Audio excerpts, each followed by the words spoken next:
إن الحمد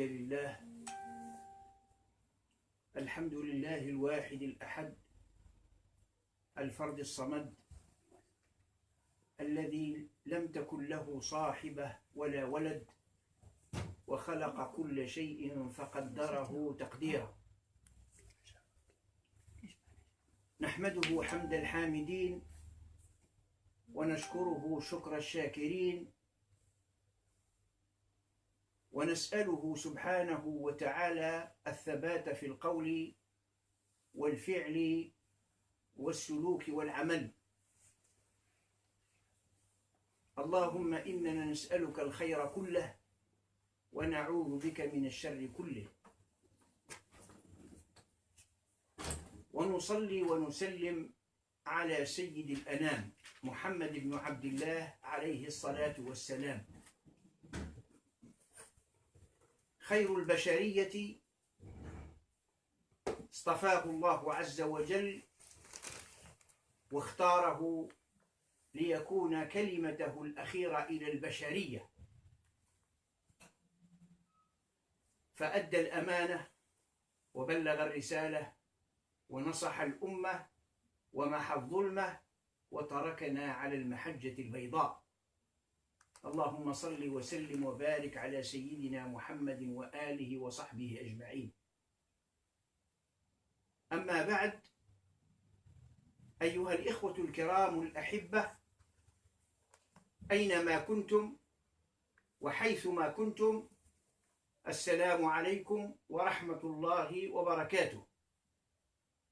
نسأل الله تبارك وتعالى لنا ولكم الخير كله، ونسأله سبحانه وتعالى لنا ولكم السداد في القول والعمل. أيها الإخوة الكرام، منذ قرابة 8 أشهر التزمت الصمت، وأنا أتتبع الأحداث داخليا وخارجيا، ولي تعليق على معظم تلك الأحداث، سواء كانت في بلدنا أو في إقليمنا أو في العالم العربي والعالم الإسلامي أو في العالم كله، لأننا أصبحنا نرى كما يرى كثير من المفكرين وأهل الرأي وأصحاب البصر والبصيرة، يرون بأن العالم مقدم على مرحلة خطيرة جدا تتأثر البلدان بها داخليا وخارجيا، وربما العالم يسير إلى فوضى عارمة على جميع الصعد: السياسية والاقتصادية والثقافية والإعلامية والتكنولوجية وأيضا العسكرية، والتطورات التي جاء بها الذكاء الاصطناعي الذي سوف يتطور في 10 سنوات الأخرى إلى 20 سنة إلى عجائب وغرائب لم تسمع بها البشرية من قبل.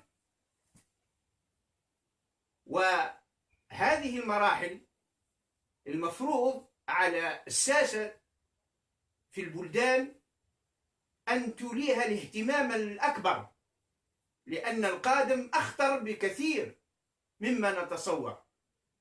ولكن الحكام الفاشلين الذين يريدون أن يبقوا في سدة الحكم إلى آخر آجالهم عن ذلك في عمى كبير، وبالتالي يعرضون شعوبهم والأجيال المقبلة والأجيال التي بعدها إلى مخاطر جمة، بينما الغرب وبينما أهل النهى والحجى في تلك البلاد يخططون ل50 سنة مقدمة كيف ستكون البشرية وما هي التغيرات الجذرية التي ستطرأ على بني الإنسان.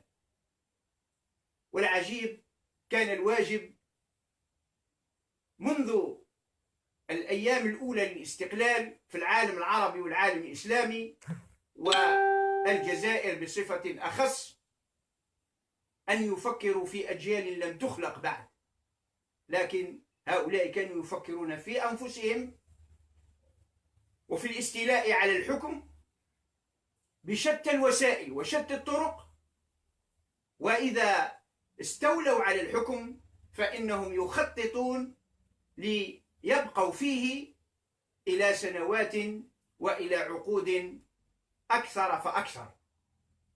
فكانت النتائج وخيمة ومزرية ومخزية في نفس الوقت. ولا حول ولا قوة إلا بالله. قلت منذ 26 جوان 2018 في آخر كلمة، من أراد أن يرجع إليها فليرجع إليها، بأن العهدة الخامسة هي كارثة الكوارث على البلاد والعباد، وآثارها وخيمة على البلاد والعباد.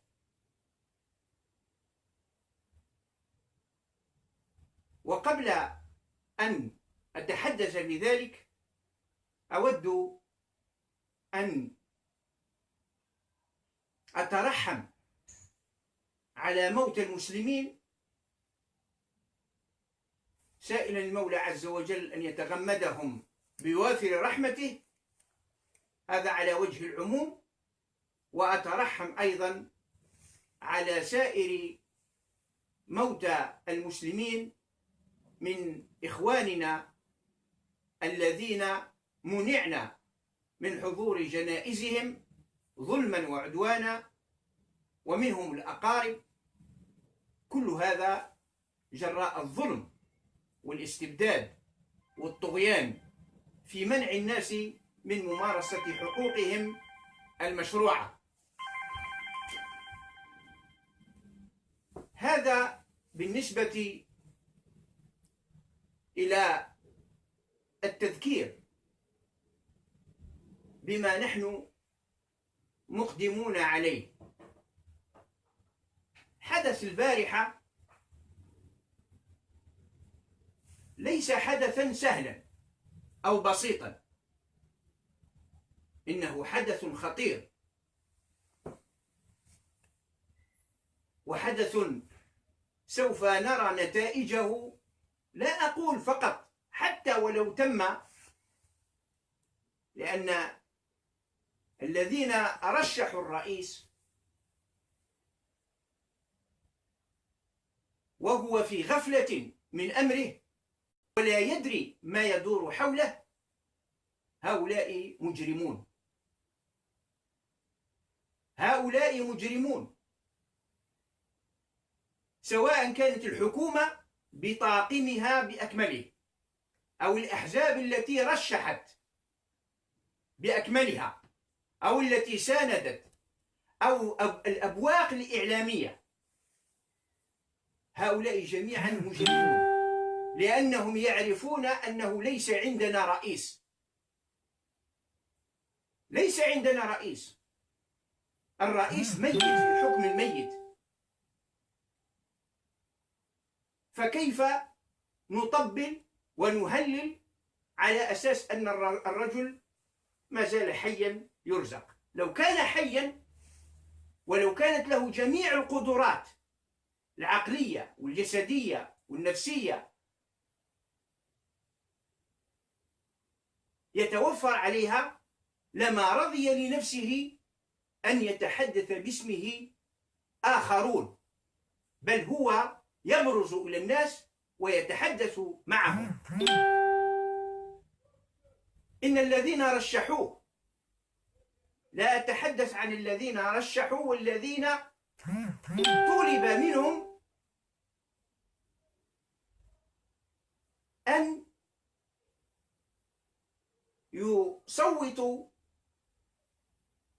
بطريقة غير شرعية وقبل الأوان تحت الإكراه وتحت الملفات، هذا كله في الحقيقة شيء يفوق العقل، يجعل الحليم حيرانا. والنبي صلى الله عليه وآله وسلم يقول في الحديث الصحيح: إذا وسد الأمر إلى غير أهله فانتظر الساعة. وفي رواية: إذا أسند الأمر إلى غير أهله. الرئيس ليس أهل للحكم بحكم مرضه، وهذه علامة من علامات أشراط الساعة. وأنا فعلا التزمت الصمت والسكوت. أتدرون لماذا؟ لسببين اثنين. السبب الأول هو أنني متفائل بالشباب وبالوعي المتنامي عند شرائح المجتمع، عند شرائح الشعب. شرائح الشعب الآن عندهم وعي، ولا يستطيع أحد أن يدلس عليهم أو أن يضللهم أو أن يكذب عليهم، لأن هذا النظام قائم على الكذب وعلى الحيلة وعلى المناورة وعلى الخديعة، وقائم أيضا على القمع والاستبداد والطغيان والإقصاء والتهميش لمخالفهم في الرأي. هذا نظام لن يفلح، حتى لو أخذوا الحكم 5 سنوات أخرى لن يفلح، ولن نرى منهم إلا الكوارث والمصائب والشدائد. وستذكرون ما أقول لكم وأفوض أمري إلى الله إن الله بصير بالعباد. هؤلاء لا يأتي منهم خير، هؤلاء أهل شر. نعم، كيف تسكت؟ يعني الوزراء يعرفون بأن الرئيس لا يتكلم. قائد الأركان بحد ذاته يمد يده إلى الرئيس يصافحه وهو الآخر غافل لا يدري ما في أي مكان هو. هؤلاء مجرمون بحكم الشرع وبحكم القانون. بحكم الشرع أنهم أرادوا أن يوسدوا أمرا إلى غير أهله. والنبي صلى الله عليه وآله وسلم علم المسلمين أن يهتموا بالشأن السياسي كما يهتموا بشأن عقيدتهم وعبادتهم وأخلاقهم في أمورهم الخاصة بينهم وبين الله. أيضا علمهم أيضا أن يهتموا بالشأن السياسي، فقد قال عليه الصلاة والسلام في الحديث: من مات وليس في عنقه بيعة لمبايع مات ميتة جاهلية. يا له من وعيد شديد أن ينتخب الناس رئيس قاعد أعمى لا يسمع لا يتكلم، ويقدمه هؤلاء المجرمون إلى الشعب الجزائري على أساس أنه رئيس يمتلك جميع ملكاته وقدراته العقلية والنفسية. لو كان كذلك لكان خرج هو بنفسه وقطع هذا الجدل من أصله. هل تتصوروا بأن رئيس يترشح وهو قادر على أن يتحدث للناس وأن يتكلم مع الناس ولا يفعل ذلك؟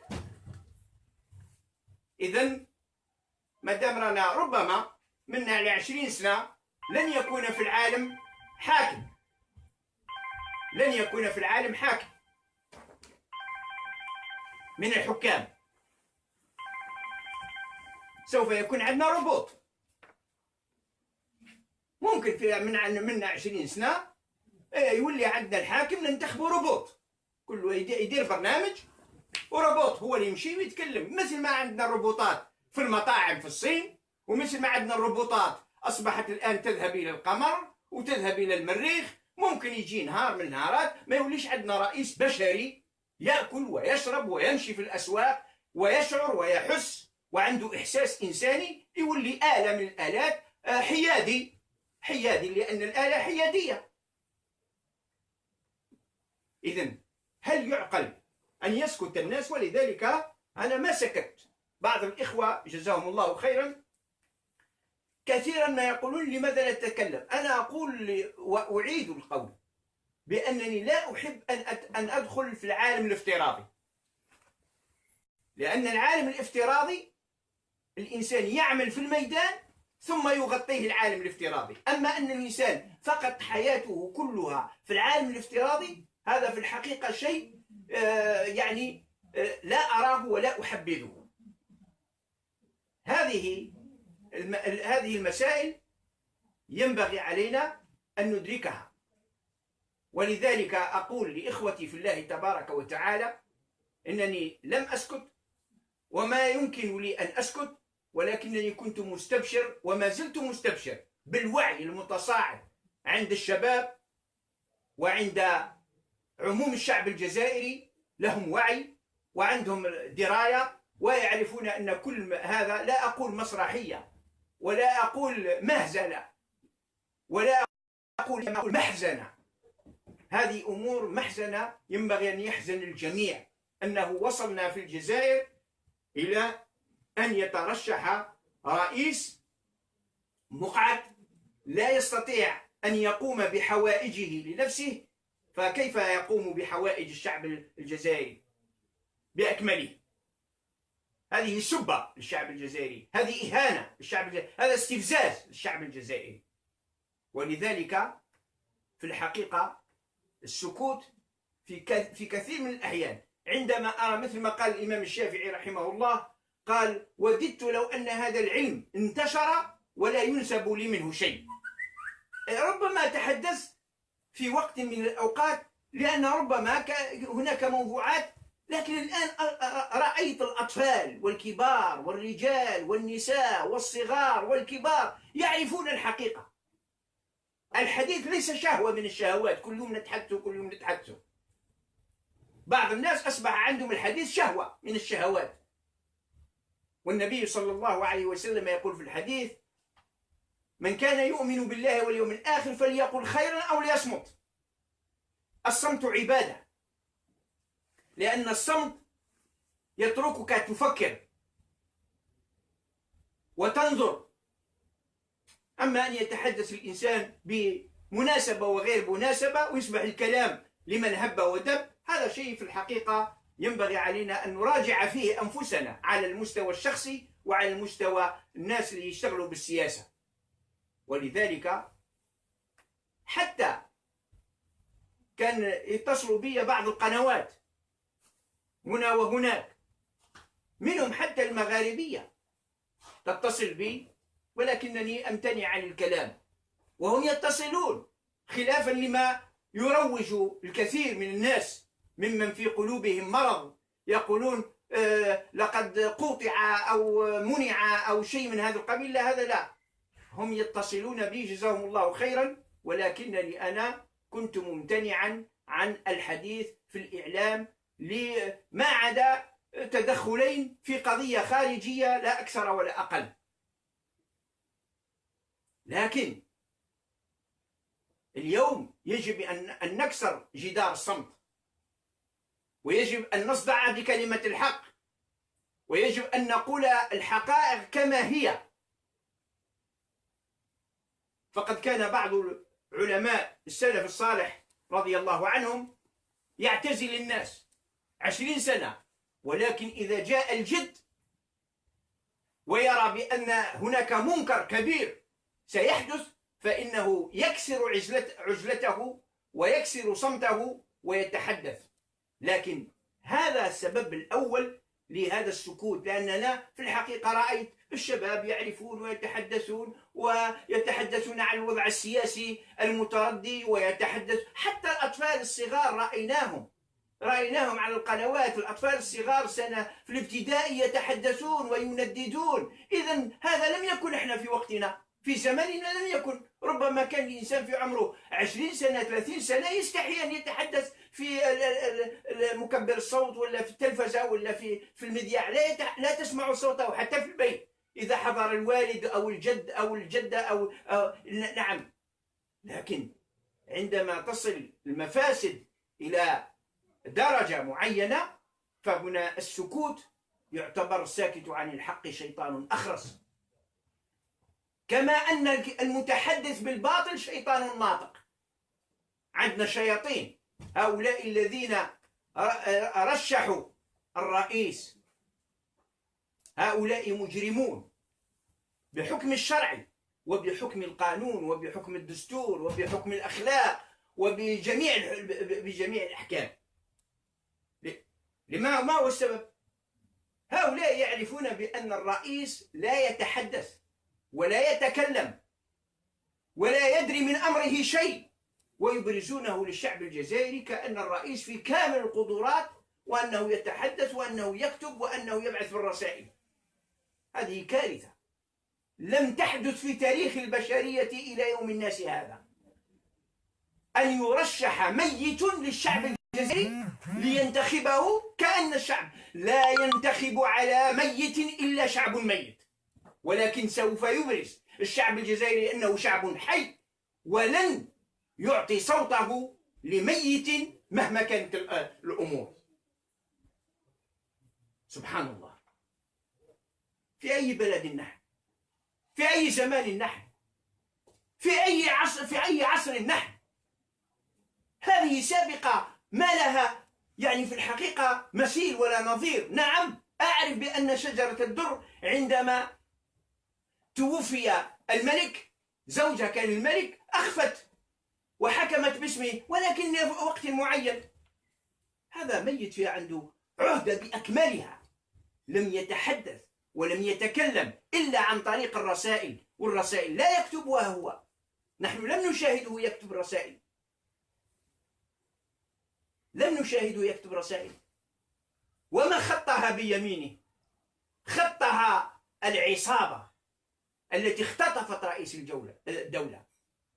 ولو كان لنا من الأمر شيء لربما شكلنا قوة تدخل من الأمن أو الدرك أو الجيش، واقتحمت رئاسة الجمهورية وأخرجت الرئيس من يد هؤلاء الذين اختطفوه وأصبحوا يحكموا باسمه. هذه جريمة. في يوم من الأيام عندما ألقي علي القبض وأنا أريد أن أذهب من أجل أن أستخرج بطاقات استمارة ترشح ومنعوني من ذلك، قلت سبحان الله، هل يمكن شرطي أو دركي أو عسكري لا يتكلم لكنه يتحرك ويمشي ويقعد ويقضي حاجاته بنفسه، لا يتكلم فقط، أيقبل في الجيش؟ يقبل في الدرك؟ يقبل في الشرطة؟ قالوا لا يقبل، لا يقبل حتى من كانت رجله يعني في الحقيقة بطريقة معينة لا يقبل. فكيف يقبل رئيس جمهورية لا يتكلم للشعب الجزائري؟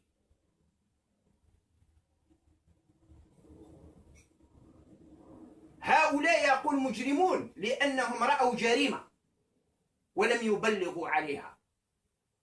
الوزراء مجرمون، والأحزاب الموالاة التي رشحته مجرمون، وقائد الأركان مجرم لأنه يعرف بأن الرئيس لا يحك ولا يسك كما يقولون. هؤلاء كلهم مجرمون يعرفون حالة الرئيس، رئيس مختطف عند عصابة يريدون أن يرشحوه للشعب الجزائري. كيف الآن الواحد يسكت؟ الآن الإنسان لا يسكت، لابد أن يتحدث وأن يتكلم وأن يبين وأن يشرح. وأقول بأن الشعب لا يحتاج إلى شرح، فالأمور واضحة، وتفسير الواضحات من الفاضحات كما يقولون. هاتوا لنا في أمريكا، في فرنسا، في جميع الدول المتقدمة سياسيا، الحالة الصحية الحالة من حق المواطن في الغرب أن يعرف الحالة الصحية لرئيسه، وتخرج كشوفات دورية في فرنسا، في بريطانيا، في أمريكا، في كل الدول، يقول السكر عنده كذا، حالته النفسية، حالته العقلية، حالته الجسدية، يعطوه يعني في كل أسبوع. يأتوا احنا يجيوا مجموعة ويقول لك باللي يا رئيس ترشح. من الذي رشح الرئيس هؤلاء؟ من؟ جبهة التحرير. وين هي جبهة التحرير؟ جبهة التحرير سعيداني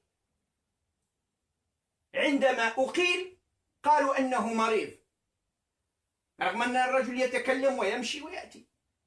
ولد عباس أيضا أقيل قالوا لأنه مريض في حالة صحية. كذابين هذا الناس.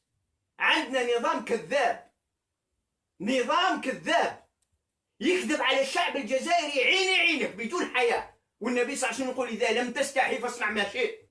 هؤلاء لا حياء لهم ولا خلق لهم، يحشموا شيء. طيب ولد عباس يعني، طيب ولد عباس لأنه مريض أقلتوه، وسعيداني لأنه مريض أقلتوه، وزير الرياضة خمري قالوا مريض أقلتوه، وشفناه في القاعة البيضاوية، وقد منعت من أن أقترب منها، منعت من طرف القوة الأمنية، أمنع من الترشح وأمنع من الذهاب إلى المجامع العامة، وأنا أذهب يا سيدي مقر جبهة التحرير.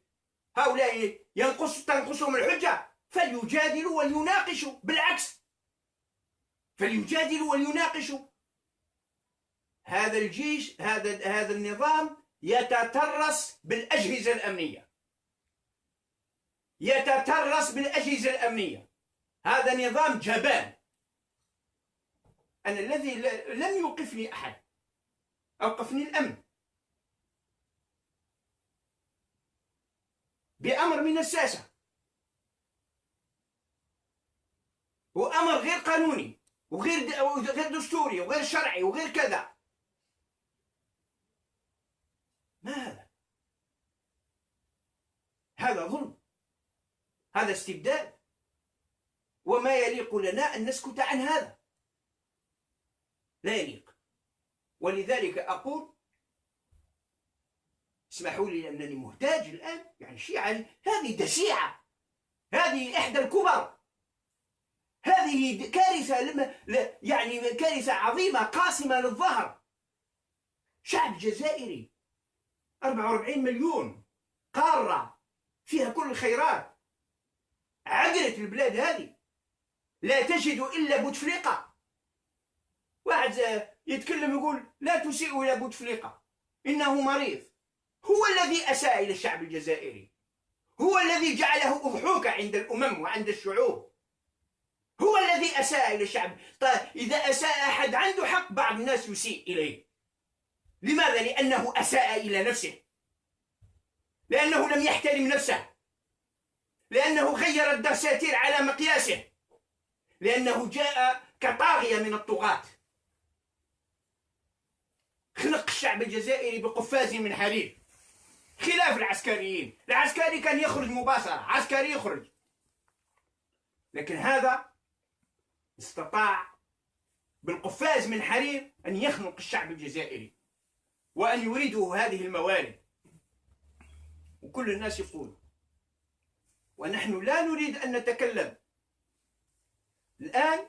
سوف أعرض على إخواني وعلى كل من له عقل ولب يوافقني الرأي أو يخالفني. خذ الفكرة ثم أجلها في فكرك، وأجلها في عقلك، وأجلها في نفسك، ثم قول صحيح هذا أو غير صحيح. نتحدث بالمنطق. هاتوا لي دولة من الدول، علي بانغو هذا صارت له جرطة دموية، رئيس الغابون، وباباه عمر بانغو معروف، جرطة دموية، قامت القيامة في البلاد. حتى خرج للناس وتكلم. متى يخرج الرئيس؟ هل هنالك رئاسة بالرسائل في أي بلاد كان؟ بلاد الجنة وبلاد الشياطين وبلاد في أي بلاد؟ هاتوا لي مثال، أعطوني. ها هو التاريخ أمامكم من لدن آدم عليه الصلاة والسلام إلى يوم الناس هذا. هاتوا لي واحد يعيش بالرسائل. وقد كتبت مقالة بأن الرئيس هذا ينبغي أن يعزل شرعا ويعزل قانونا ويعزل دستورا ويعزل أخلاقا. يزيد يترشح. دارين مسرحية كبيرة وحطينا، قال لك تلاقاو في القبة البيضاء، القبة البيضاء، وقال لك الشعب الجزائري وجاء. شكون يعني؟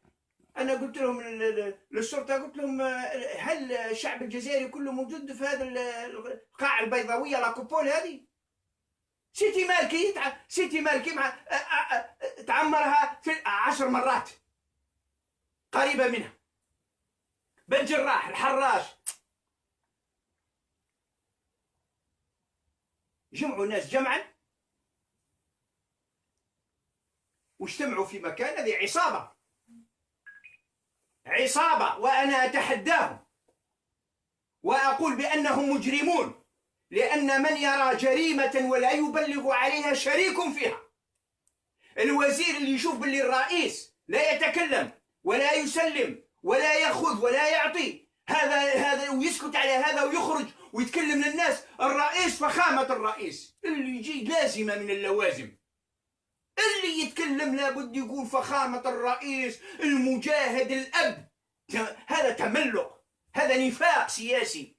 عارفوا بكري الشاعر الجاهلي، لأن كانوا في الجاهلية وكانت عندهم رجولة. مشكلة اليوم حتى في الإسلام ويعني راحت لنا الرجولة. في الجاهلية كان يقول لهم سوق بضاعتها نفاق، فنافق فإن في النفاق نفاق. هذو ينافقوا بعضهم بعض.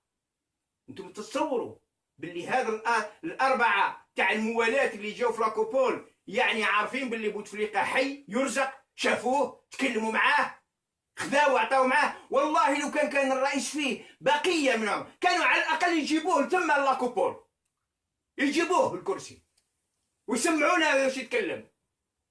هذه عصابة مجرمة وستودي بالبلاد للهلاك. ولن يسكت الشعب على أن يرشحوا له ميت حتى ينتخبه. والله ما ساكتين. أنا العبد الضعيف إلى الله عز وجل أفعل ما أقدر، ولا أهاب سجنا ولا أهاب قتلا ولا أهاب نفيا ولا أهاب أن أمثل أمام أي عدالة من العدالات.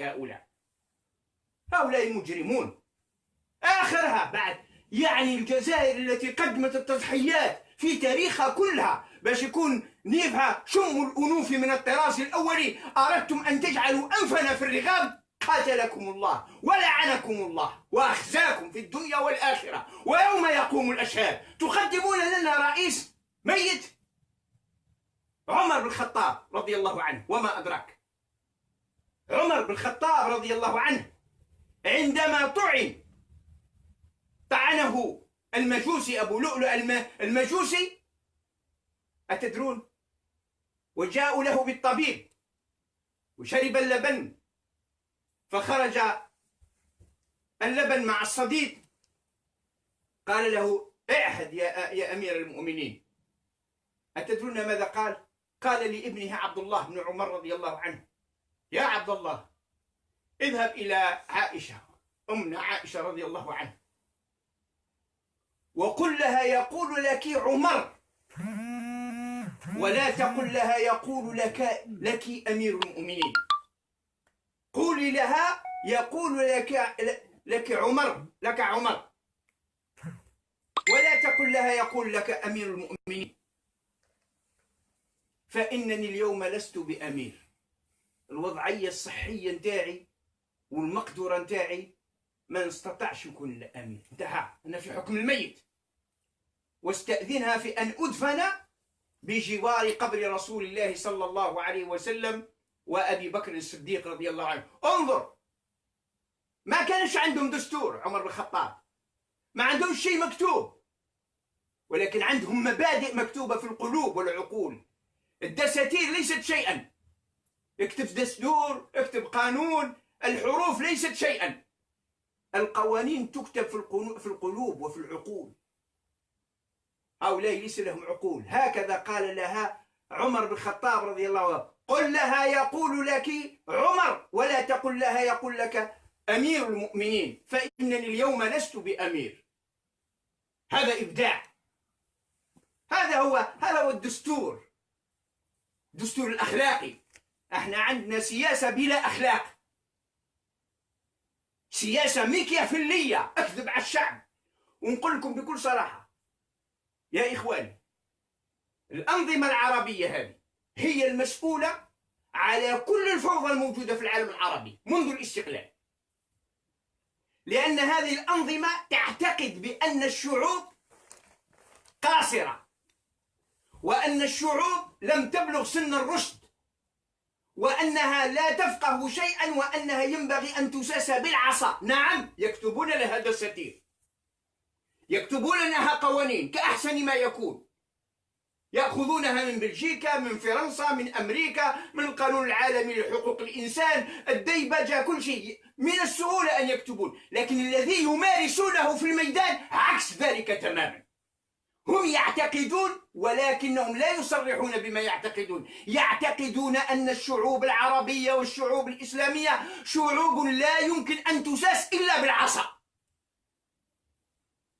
من مشى معهم فعلى العين وعلى الرأس، ومن لم يمشي معهم فلا بد أن يداس ويركل ويصفع وتشوه سمعته ويرمى في السجون أو يقذف به من شاهق، كما فعلوا مع المرحوم جمال خاشقجي رحمه الله رحمة واسعة. لم يبقوا له أثرا، ولا عينا ولا عرقا ولا عظما ولا شيء. أي جريمة أكبر من هذه؟ أن ترحل الإنسان رحي كما يرحل اللحم في المفرمة. هذه الأنظمة هكذا. نعم، تكتب دساتير، تقسم، تجعل مواعيد انتخابية، تعمل، ولكنها في قرارة نفسها تقول بأن هذه الشعوب لا بد أن تساس بالعصا. والغرب يعرف هذا ويسكت عن هؤلاء الحكام، ويشد من أزرهم ويمدهم من طرف خفي، لأن هؤلاء يضمنون مصالح الخارج ولا يضمنون مصالح الداخل. يأخذون أموالنا ويعطونها أمريكا. أين أموال الشعب الجزائري؟ موجودة في البنوك السويسرية والأمريكية والفرنسية والجنات التي ليست لها مراقبة، لكن الشعب يدوسون عليه ويصفعونه ويركلونه. كيف نسكتوا؟ نعم، عندي 8 أشهر ما تكلمتش، وأنا أرقب الساحة السياسية والساحة الاجتماعية والساحة الإعلامية، وفي بلادنا وفي الإقليم وفي الخارج وفي الداخل، لأنني مهتم بالأمر. لكن أن يصل بنا الحال إلى أن نرشح للشعب الجزائري ميت، والله لو أنك جئت بالصور، صور بوتفليقة، ووضعتها في الشاشات الكبيرة في الساحات العامة في جميع الولايات، 48 ولاية، شمالا وجنوبا شرقا وغربا، حطيتها في ملفات في شاشات كبرى، وجئت بالأولاد الصغار وقلت لهم: ما رأيكم في من كانت هذه صورته؟ سيقول لك: هذا إنسان غائب عن الوعي، هذا إنسان مريض، هذا إنسان مشدوه غائر العينين. كل الناس أطفال صغار، فما بالك بالكبار؟ هذا لا يحتاج إلى مجلس دستوري طبيب. هذا بعض الناس جايبين له بالعيز هذا واحد من الطواغيت أيضا، من العصابة. أنا نعرف العصابة هذه المجرمة هذه، ويدزوا معاهم كامل كما راهم. ما دام عادوا يرشحوا لنا واحد رئيس، وإذا كان حبوا يبينوا للشعب بأنني مخطئ فليبرزوا الشعب عشية اليوم أو غدا وليتكلم بلسان فصيح لا يتعتع عند ذلك. هذا هو قول النبي صلى الله عليه وسلم: إذا وسد الأمر إلى غير أهله فانتظر الساعة. هذه من علامات الساعة، لأن النبي صلى الله عليه وسلم سألوه عن الأمانة، عن أداء الأمانة، قال عليه الصلاة والسلام: إذا ضيعت الأمانة، قالوا: كيف إضاعتها يا رسول الله؟ قال في الحديث الصحيح: إذا وسد الأمر إلى غير أهله. هل بوتفليقة أهل للحكم؟ وهل الحاكم يحكم بالنيابة؟ هذا لم يحدث حتى في عصور الانحطاط. احنا في الإسلام نعرف بأن عندنا خلفاء راشدين أمثال عمر وأبو بكر وعثمان وعلي رضي الله عنهم وعمر بن عبد العزيز، ولكن أيضا عندنا خلفاء رقعاء خلعاء معروفين في التاريخ الإسلامي، حكموا البلاد، ولكن لم يصل بهم الحال إلى أنهم يرشح واحد ميت. هذه مسألة وقطعت جاهزة قول كل خطير. الحمد لله ليست لهم مزعة من عقل في دماغ ترشح واحد كما هذا. احنا مش فقط الأحزاب تنادي، الشعب الجزائري خرجوا لنا بوتفليقة هذا. إذا كان مجموعة خطفته وهو رهينة لابد نديروا فرقة تاع كوموندوس، إما من الأجهزة الأمنية المسؤولة، كما ما الكوموندوس يدخلوا علينا احنا. أنا شحال من خطرة يحاطون بي وياخذوني ويمنعوني، يروحوا للرئاسة الزرادة ويدخلوا عليها، ويجي خوه هذا يا سعيد بوتفليقة هذا اللي ولا طاغية حتى هو من الطغاة، وخوه ناصر بوتفليقة والعائلة تاعو ولا فامي. أنا ما كنتش أقولها للشعب: لن تنتخبوا بوتفليقة، ستنتخبون أسرة مالكة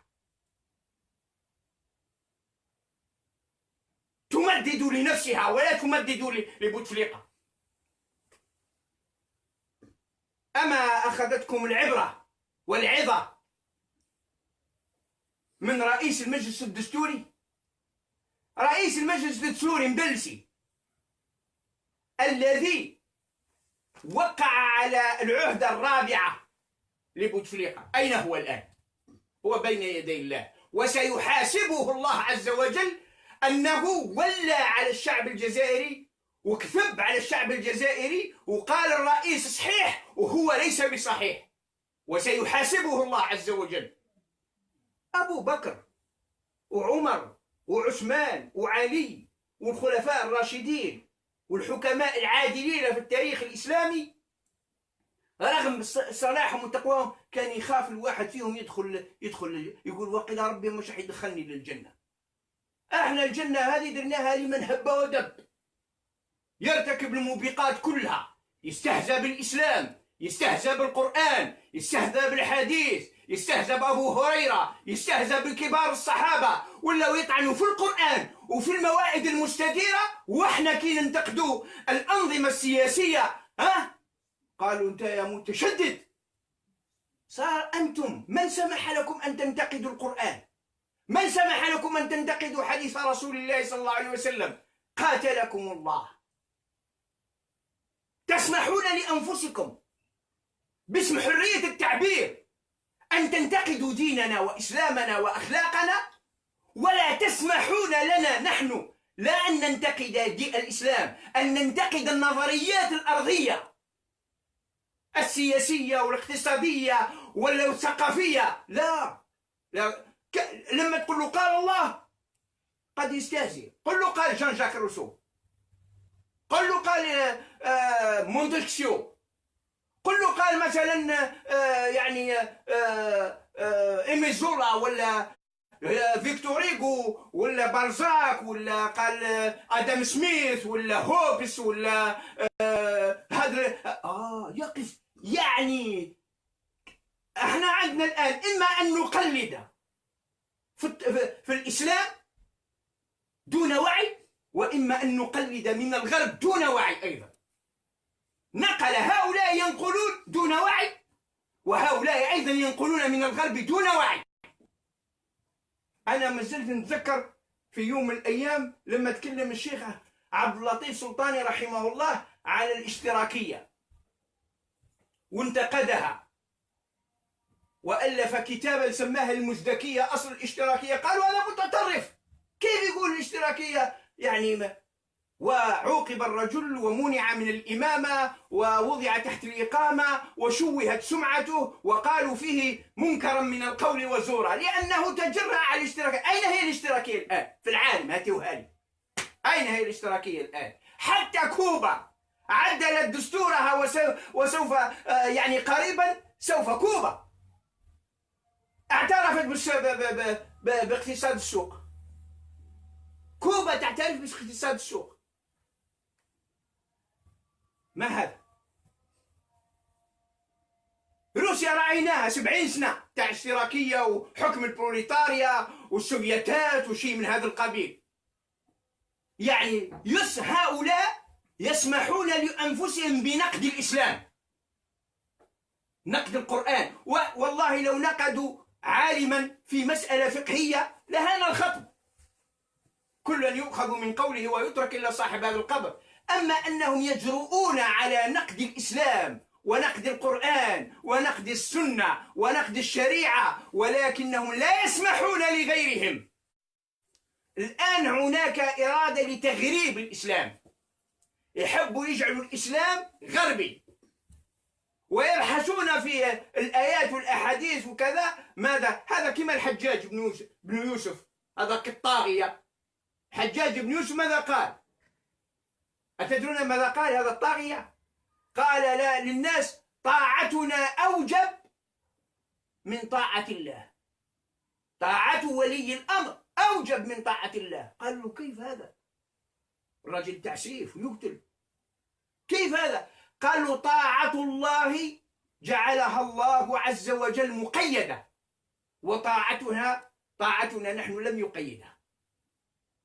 كيف هذا؟ قال ألم تسمعوا قول الله عز وجل اتقوا الله ما استطعتم. أما نحن أولياء الأمر فقد قال الله أطيعوا الله وأطيعوا الرسول وأولي الأمر منكم، ولم يقل إن استطعتم، فجعل الاستطاعة لله ولم يجعلها لأولياء. هل هذا تفسير؟ هذا هو الطغيان بعينه، هذا هو الطغيان بعينه. إذا نحن الآن أمام مسألة خطيرة. أنا في الحقيقة موضوع الحديث نتاعي اليوم والسبب نتاعه هو أننا لا بد أن نفكر كيف نجعل من يوم الانتخابات هذا إذا جرى كيف نجعله يوما يسقط فيه هذا النظام، يسقط فيه هذا النظام. نعم، لأنه لم يحدث في تاريخ البشرية أن قدم للناس واحد مريض مهبول مش قادر على نفسه يقدموه للشعب الجزائري. وبعد صلاة العشاء إن شاء الله سوف نكمل إن شاء الله، فصبر جميل والله المستعان، ولا حول ولا قوة إلا بالله العلي العظيم.